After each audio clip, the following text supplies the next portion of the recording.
Boris Johnson is threatening to rip up the current Brexit withdrawal agreement as he tells European negotiations the current deal is unacceptable.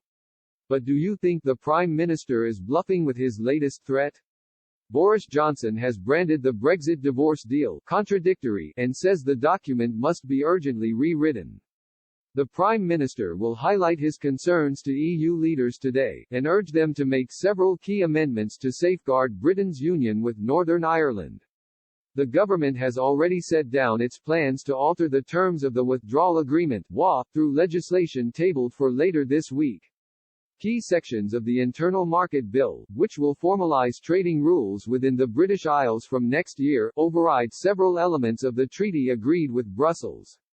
The bill, which is due to be published on Wednesday, is expected to eliminate the legal force of parts of the withdrawal agreement, in areas such as state aid and Northern Ireland customs.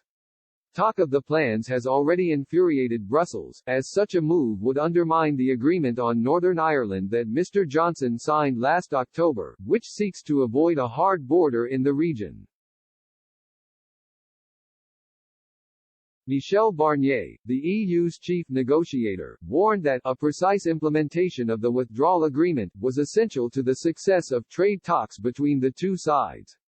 European Commission President Ursula von der Leyen also weighed in on the matter, and said the issue revolved around trust. She has threatened to not do business with Britain if the country renegades on the WA, which Brussels insists is legally binding.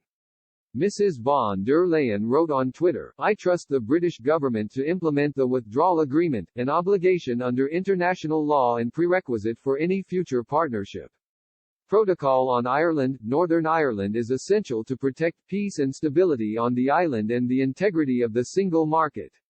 Downing Street has said it merely wanted to clarify parts of the WA to protect the interests of Northern Ireland and the ongoing peace process as a safety net in case no trade deal is agreed in the coming weeks.